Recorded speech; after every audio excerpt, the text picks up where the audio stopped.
Apa kabar saudara-saudara sekalian? Berjumpa kembali dengan saya Yanus Setiawan dalam program Kedai Politik Kepo. Ngobrolin politik, makin kepo, makin asik.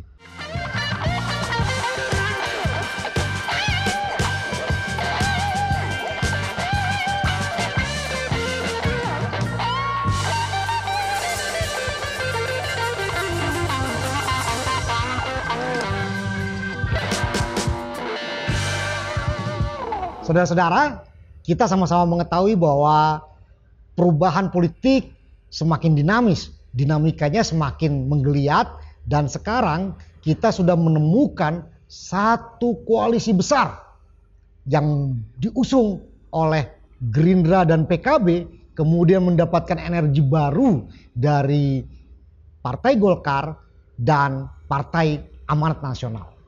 Dua partai besar ini menggenapi 41% dari total kekuatan politik di parlemen, yang itu merepresentasikan potensi keterpilihan Prabowo Subianto di dalam kontestasi pemilihan presiden di tahun 2024. Misalnya, Gerindra yang berada dalam angka 12,57%, ditambah dengan Golkar yang 12,3%, kemudian PKB 9,69% dan PAN 6,84%. 41% ini menjadi modal yang sangat signifikan untuk mendapatkan elektoral yang kuat dalam pemilihan presiden 2024 nanti. Tetapi pertanyaannya adalah, koalisi besar ini tentu saja tidak sekedar besar institusi atau besar kelompok politiknya, tetapi juga akan menjadi besar kerumitan politiknya. Kenapa? Tentu saja kita akan bisa dengan mudah memperkirakan Golkar tentu saja tidak akan memberikan secara cuma-cuma dukungannya.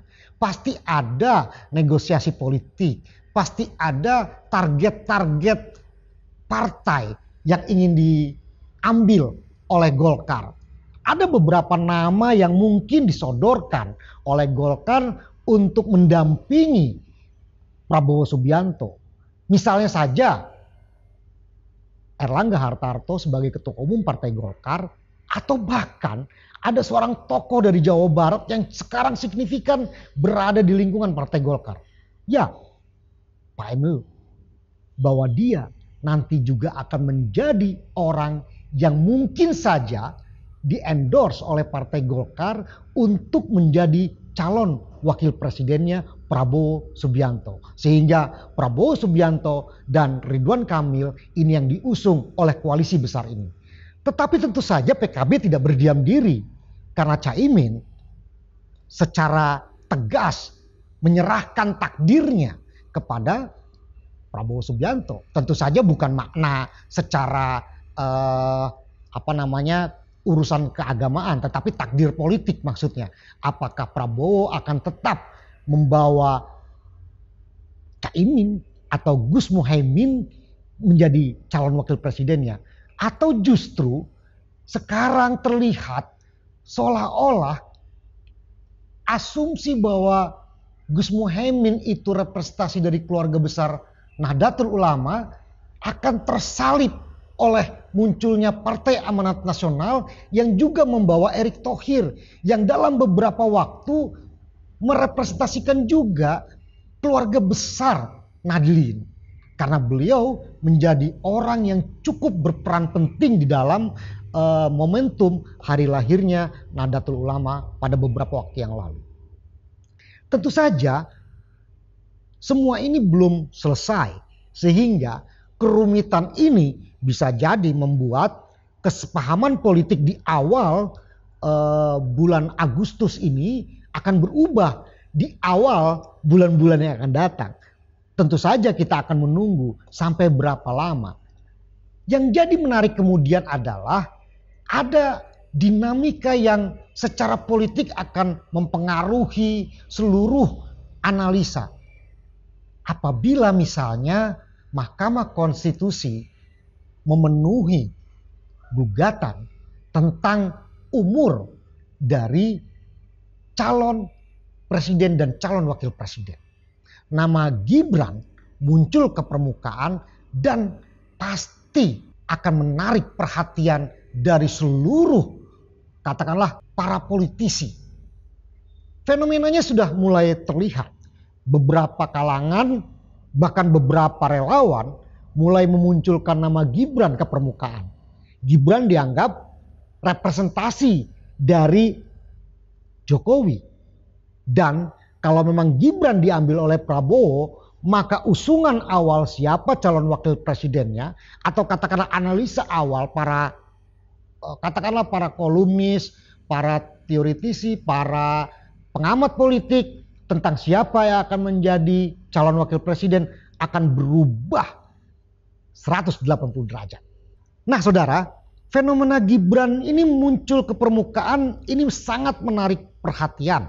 Kita sama-sama mengetahui bahwa survei dari LSI misalnya 81% masyarakat di Indonesia puas dengan kinerjanya Jokowi sebagai presiden selama rentang waktu 2 periode. Tetapi konstitusi kita membatasi bahwa masa jabatan presiden hanya untuk 2 kali masa jabatan. Oleh karenanya mungkin saja kepuasan masyarakat ini nanti akan dicurahkan dan menjadi potensi elektoral yang kemudian ditangkap kondisinya atau ditangkap peluangnya oleh Prabowo Subianto. Itu satu hal, sehingga bisa dikatakan Prabowo Subianto mengambil Gibran sebagai calon wakil presidennya dengan berharap potensi kepuasan yang 81,9% dari seluruh masyarakat Indonesia itu tertumpah kepadanya sebagai kandidat presiden nanti. Nah, di satu sisi dengan dinamika yang kerumitan yang ada pada partai-partai politik, bahwa PAN mendorong Erick Thohir, Golkar mendorong Erlangga Hartarto dan Ridwan Kamil, kemudian misalnya PKB mengusung Gus Muhaimin, tiba-tiba nama Gibran muncul ke permukaan. Apakah dia menjadi pemersatu bagi seluruh partai politik yang mengusung calon wakil presiden? Karena memang daya tarik elektoral yang luar biasa dari Pak Jokowi. Tetapi tentu saja kita harus memperhatikan dengan sungguh-sungguh bagaimana bahasa tubuh yang diberikan oleh Pak Jokowi dalam dinamika politik beberapa waktu terakhir. Terlihat bahwa Pak Jokowi belum memberikan sinyal yang tegas akan kemana berlabuh pilihannya. Tetapi memberikan kesempatan seluas-luasnya bagi putra-putranya untuk mengembangkan karir dan pengetahuan politiknya secara serius dalam beberapa waktu ke depan. Ada di mana Presiden Jokowi sebetulnya? Apakah beliau tetap merepresentasikan sebagai seorang kader dari PDI Perjuangan atau akan berperan sebagai seorang mentor politik bagi putra-putranya? Tentu saja itu bisa dimaklumi karena Jokowi adalah individu yang berpolitik dengan mempergunakan standar kemandirian yang dibangun secara baik dari ajaran-ajaran yang diterima dari Pak Jokowi sebelumnya.